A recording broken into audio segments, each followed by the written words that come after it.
નમસ્કાર.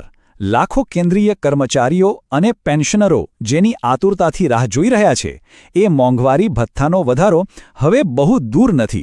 હા, જાન્યુઆરી 2026થી જે ફેરફાર લાગુ થવાનો છે, આજે આપણે એનું જ ઊંડાણપૂર્વક વિશ્લેષણ કરીશું.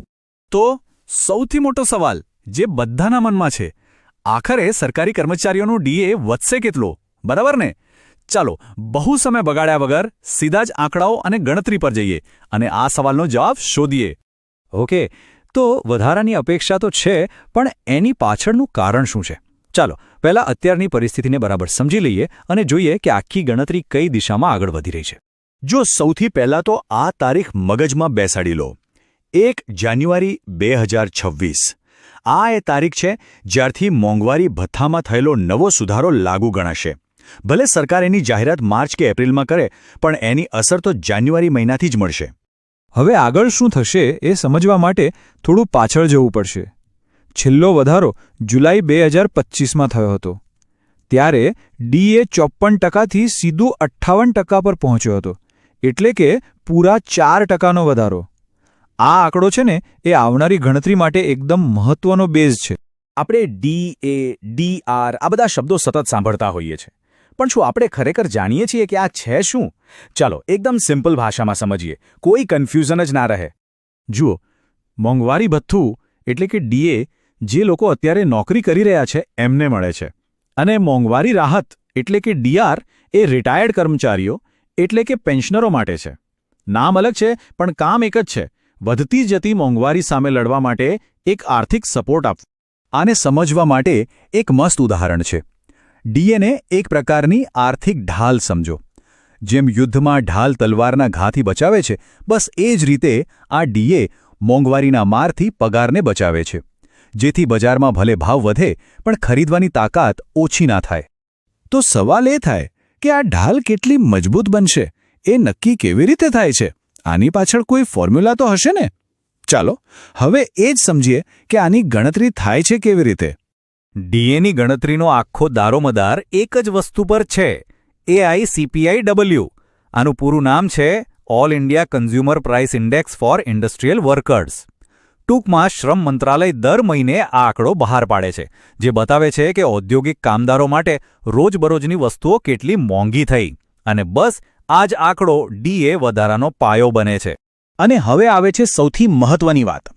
અત્યારે આપણી પાસે લેટેસ્ટ આંકડો છે નવેમ્બર 2025નો, અને એ છે 148.2. આ આંકડો બહુ જ કામનો છે, કારણ કે આના પરથી જ આપણે આગળનું અનુમાન લગાવી શકીશું કે ડીએ કેટલું વધી શકે છે.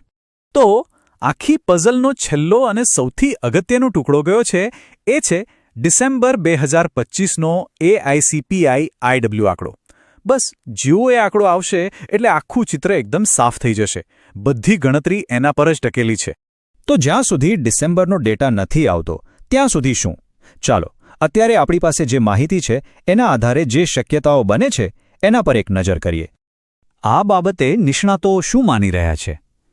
ઓલ ઇન્ડિયા NPS એમ્પ્લોઈઝ ફેડરેશનના પ્રમુખ મનજીતસિંહ પટેલનું કહેવું છે કે જો આપણે માની લઈએ કે ડિસેમ્બરનું ઇન્ડેક્સ થોડો ઘટીને 147 પર આવે તો પણ 3%નો વધારો તો લગભગ પાક્કો જ છે. હવે જુઓ, અહીં બે મુખ્ય સિનારીઓ બને છે. પહેલો, જો ડિસેમ્બરનો આંકડો થોડો ઘટીને 147 થાય તો ડીએ 3% વધશે અને ટોટલ 61% પર પહોંચશે. પણ જો આંકડો નવેમ્બર જેટલો જ રહે એટલે કે 148.2, તો સીધો 5%નો વધારો થઈ શકે છે અને ટોટલ ડીએ 63% થઈ જશે. આ બાર ચાર્ટથી આખી વાત એકદમ ક્લિયર થઈ જશે. અત્યારે આપણે 58% પર છીએ. જો પહેલો સિનારીઓ સાચો પડ્યો તો આપણે 61% પર પહોંચીશું, અને જો બીજો સિનારીઓ સાચો પડ્યો તો સીધા 63% પર. આ 2%નો તફાવત પણ પગારમાં સારો એવો ફેરફાર લાવી શકે છે. ઓકે, તો ગણતરી તો સમજી લીધી, પણ હવે સવાલ એ છે કે આની ફાઇનલ ઓફિશિયલ જાહેરાત ક્યારે થશે? ચાલો એની ટાઈમલાઈન પણ જોઈ લઈએ. આ ટાઈમલાઈન બરાબર સમજી લેજો.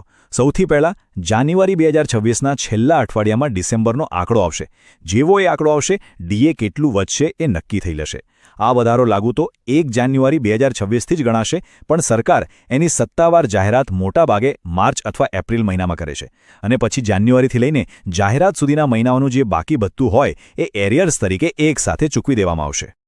અને હવે એક છેલ્લી પણ બહુ જ અગત્યની વાત 31 ડિસેમ્બર 2025ના રોજ 7મું પગારપંચ સત્તાવાર રીતે પૂરું થઈ ગયું છે. હવે આ એક એવી વાત છે જે ભવિષ્ય માટે ઘણા મોટા સવાલો ઊભા કરે છે.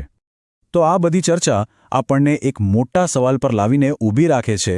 ડીએ તો ઠીક છે, એ તો મોંઘવારી સામે રક્ષણ આપવા માટે છે, પણ પગારમાં જે વાસ્તવિક વધારો થવો જોઈએ, જે રિયલ ગ્રોથ છે, એનું શું? શું એની ચાવી હવે 8મા પગારપંચ પાસે છે? આ એક એવો સવાલ છે જેનો જવાબ આવનારા સમયમાં કેન્દ્રીય કર્મચારીઓ માટે સૌથી વધુ મહત્વનો બની રહેશે. લેટ્સ અપડેટ 13 સાથે જોડાયેલા રહો. સાચા સમાચાર, સરકારી અપડેટ અને મહત્વપૂર્ણ માહિતી માટે ચેનલને સબસ્ક્રાઇબ કરો અને બેલ આઇકોન દબાવવાનું ભૂલશો નહીં. Stay update, stay smart.